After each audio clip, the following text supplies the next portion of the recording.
Okay guys, so I've put together this video because a few things that I've picked up on and I've noticed. So obviously we've got the function generator is on and transmitting at the moment at 432 Hertz. We've got a battery pack plugged into it. Now the frequency goes through this wire in the crocodile clip, and I've made a custom 10-meter wire. I think it's 8 or 10-meter wire where it goes all the way through. We've done it like this and sealed it up, and it comes all the way, and it's been put in there. So the reason we've done this like this is so we can have this unit plugged in inside, away from the rain, away from damp and all of that. Because one problem I've also realised is when you're using this wire and you've got the connection here, you can have a lot of problems where if you keep twisting and moving this a lot, it starts playing up and the frequency is going up and down. I've got another video where I can show me doing that. If you want to see it, just let me know and I'll put that online. So I've gone through quite a few of these and I've sent a few back, and the problems being is just very cheap build of how these cables are made, which is one reason I'd rather have this inside so I can always look at the frequency that's going through to here. Now, so mainly I'm using 7.83 Hertz, 432 and the 528, and I've also got information from someone else from Facebook where they've been using the 4096. I'll add him in the video so you can follow his page. He's got a lot of things on cloud busting and clearing the area, so you can have a look. But what I've come to notice is when you're wiring these, it's very important you don't wire it on the same one pole. What I'm going to do is I'm going to get rid of all this wire to show it easy, and I'm going to take these long tubes out or pipes out so it's a lot easier.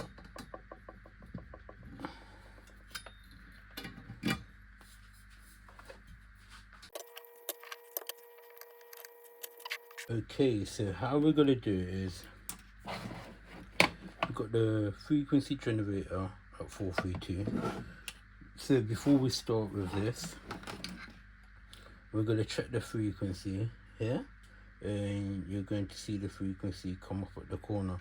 At the moment now, you could probably see the lines moving. It's not still. That's because the electric current flowing through. So if I turn the switch off in the corner on the wall, you see how it stops. I turn the switch back on, it goes back on. So obviously again, that's how electrics can affect one of these with the frequency when you're trying to read. So you will always notice that.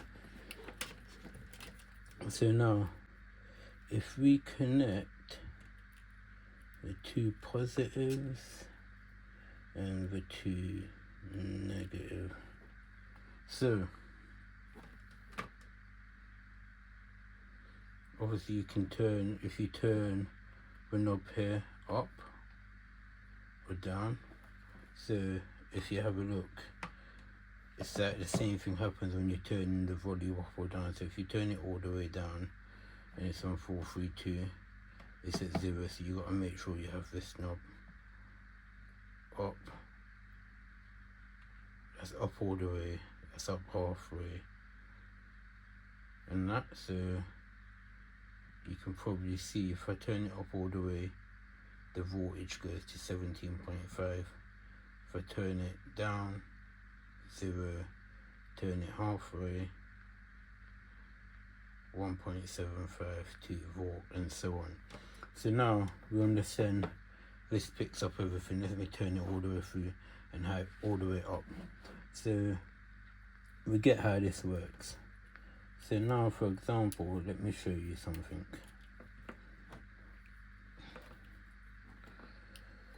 So we've got the frequency generator, and we're going to connect it onto one of these copper pipes. So now, if we connect this negative and positive on the same pipe to make a full connection,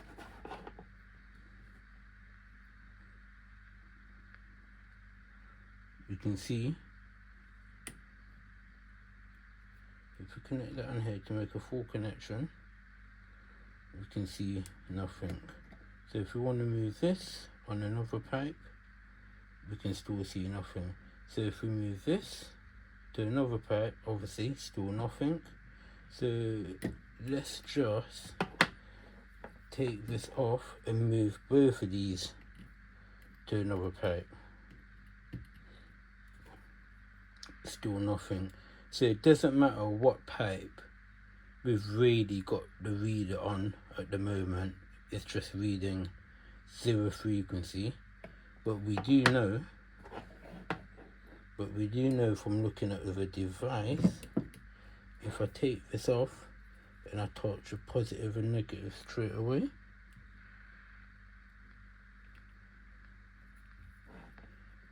but we do know if I touch a positive and negative on its own without making it have a connection, it's obviously going to work. The reason being is it's technically shorting itself out, because we're technically doing this where we're shorting it out. So if we're reading it like this, you can tell it's literally not working or picking anything up.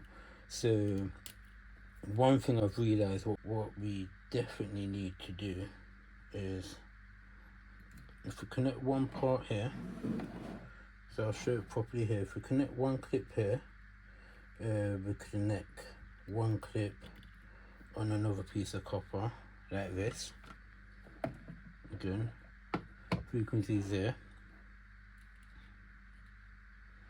If we then connect the negative maybe on this one and the positive maybe on that one, you can see it's got 1.5 volt, and if we did it like that, we connect the meter on these two like these,